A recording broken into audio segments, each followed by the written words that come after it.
22 years of age, big ambitions, big dreams. I get an email. I hope this email finds you well. Bet you it didn't find me well. I walked into the space very confident, young corporate girlie stepping in, only to find out that the email is to be told you have been retrenched. What do you mean I've been retrenched? I just arrived. I sat there and all I heard was 18 days, last day, end of the month. So now I had a mug dilemma because we had office mugs.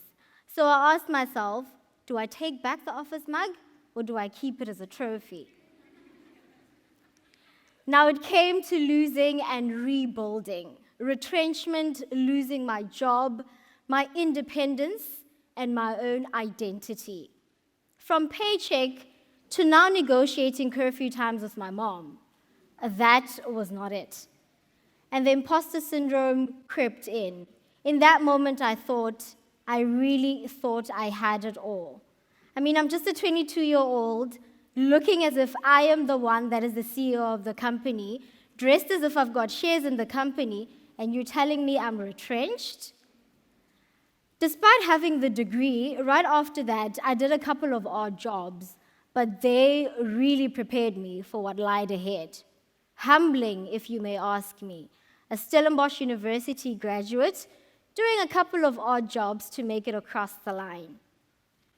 So then I got into the new roles, the law firms, investor relations, but I asked myself, what is failure?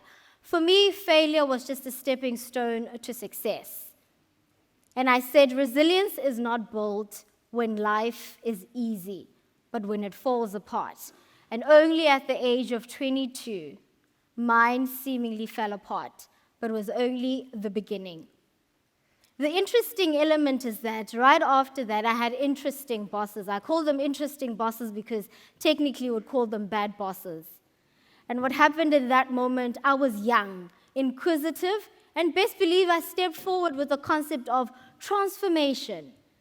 And what I was told is, take a seat, you're only 22.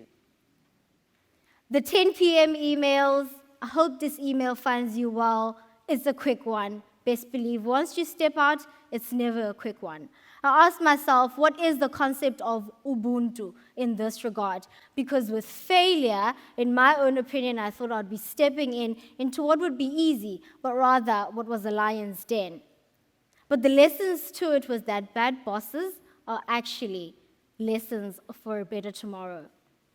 At 22, rather, I thought success was very linear.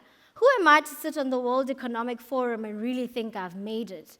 Who am I to just think that failure is a stepping stone for success? But for me, it was rather seen as a weakness. I had to do one thing. I had to sit in the discomfort. It was very uncomfortable, but I sat. There are a few things that really took me through, and one being integrity. Being a young female in these spaces, what is assumed is that you bring a pretty face and nothing. But I bet you not only did I bring a pretty face, I brought everything. Fuck it!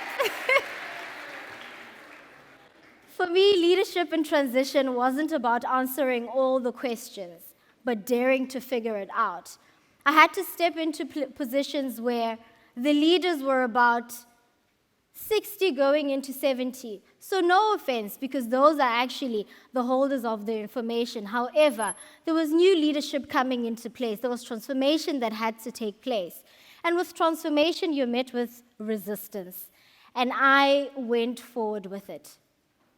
I like keeping my chats sweet and short, just like myself. So for the take home, I would definitely say, the current situation you're sitting in does not determine your final destination. However, it prepares you for what is coming ahead. Sit with the discomfort. It looked very easy. I came out of university, very good, had a good time, and I thought I just made it. Getting a job right after university is really something everybody wishes to have.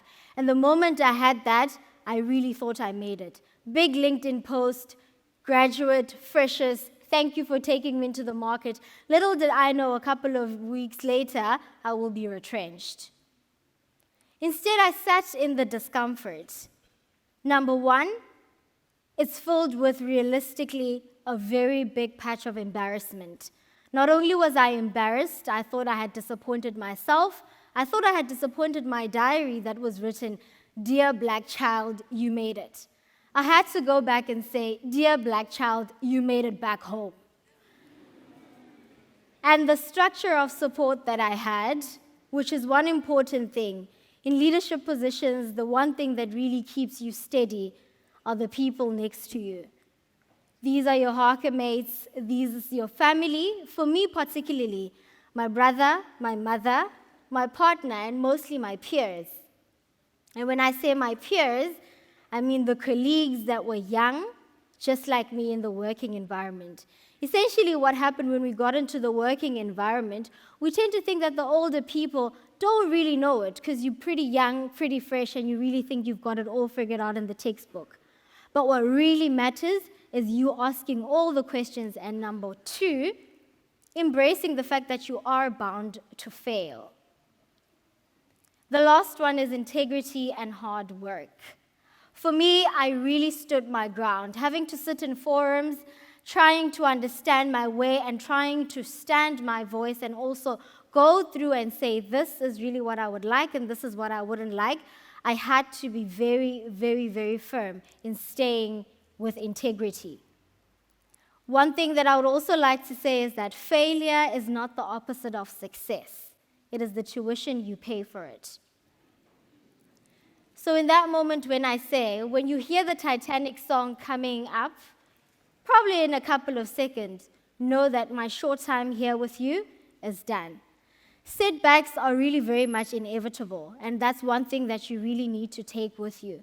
If you do understand that the journey is going to be long, I know it's going to be filled with good times, sokis, and what we used to call the square.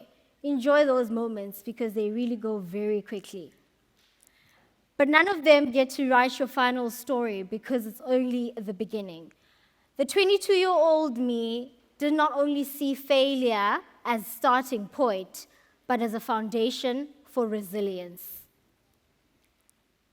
And if you ever find yourself on the floor, wondering if you should return the office mug, don't do it.